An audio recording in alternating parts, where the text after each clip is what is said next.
اس وقت کے جو حالات ہیں ہم دیکھتے ہیں دنیا میں جو ایک جنگی ماحول بنا بیٹھا ہے اور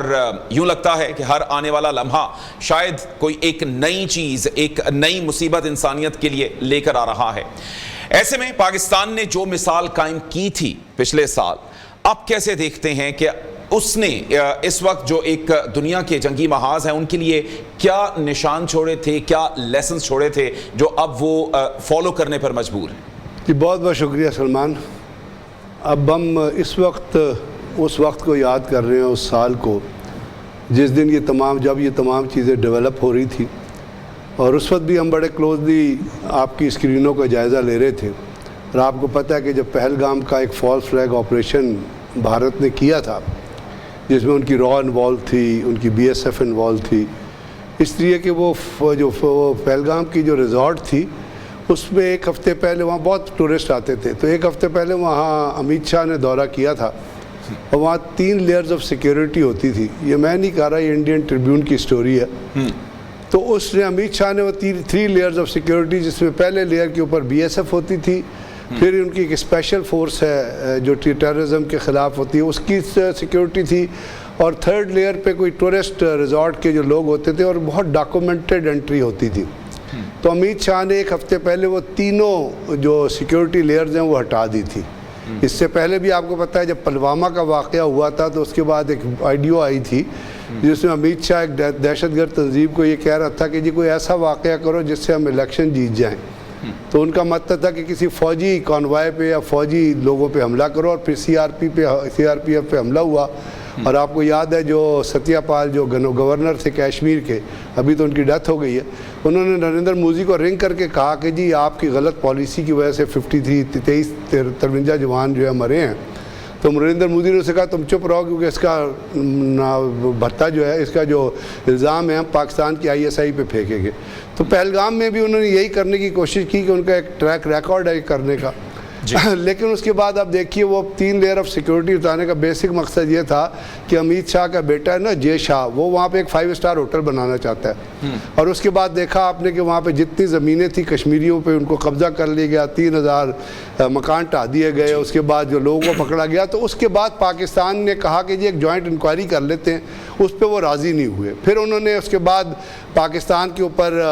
22 اپریل کو یہ ہوا تھا، تو یاد رکھیے گا کہ پاکستان نے اس میں واقعات تو بہت زیادہ ہیں جی بالکل، لیکن ایک 29 اپریل کو انڈیا کے 4 رفیل آئے تھے جو پاکستان کے اوپر اٹیک کرنا چاہتے تھے ٹارگٹس پہ۔ تو ہماری جو EW کی یونٹس ڈپلوائے ہیں آل الاگ دا فرنٹ، انہوں نے اس کو جیم کر دیا، ان کے کمیونیکیشنز کو جیم کر دیا۔ یہ سٹوری اخبار میں بھی چھپی تھی۔ اور اس کے بعد وہ جہاز جو تھے وہ اپنے اوریجنل امبالہ سے انہوں نے ٹیک آف کیا تھا، they had to land at Srinagar airport. اس کے بعد جو اس پوری جنگ کو اگر آپ کنسائز کریں گے ایک پوائنٹ میں، تو پاکستان نے دنیا کو ایک نئی اسٹریٹجی جو ہے وہ ٹیچ کی ہے، اور وہ ہے ملٹی ڈومین آپریشنل اسٹریٹجی۔ اور جو ملٹی ڈومین آپریشنل اسٹریٹجی ہے وہ آرم فورسز بڑے عرصے سے پریکٹس کر رہی تھی، اور اس کا مقصد یہ کہ سی، لینڈ، ایئر، اس تمام warfare along with the cyber warfare, along with the drone warfare, along with the جو لوئٹرنگ منیشن ہوتا ہے اس کی جنگ، آپ کی الیکٹرو میگنیٹک جنگ، الیکٹرو میگنیٹک ویوز کی جنگ، ان تمام کو ایک نقطے میں محفوظ۔ اب یہ جو ملٹی ڈومین آپریشنز ہیں،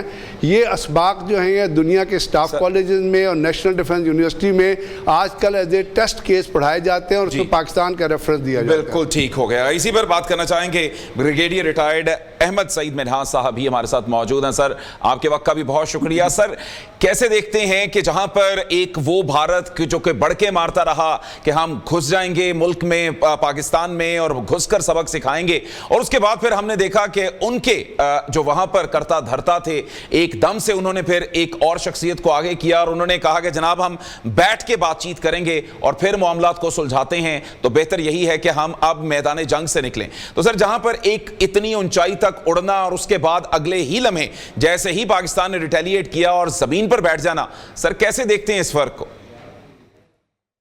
دیکھیے سب سے پہلے تو آپ کے سارے ناظرین کو ہماری جو پہلی اینیورسری آنے والی آپریشن مارک کا حق کی، اس کے بہت مبارک ہو۔ آرم فورسز نے کیسا جو ہے وہ ایک نیو نارمل جنریٹ کی، جیسے ظفر بھی کہہ رہے ہیں جو ابور کالج میں پڑھایا جاتا ہے۔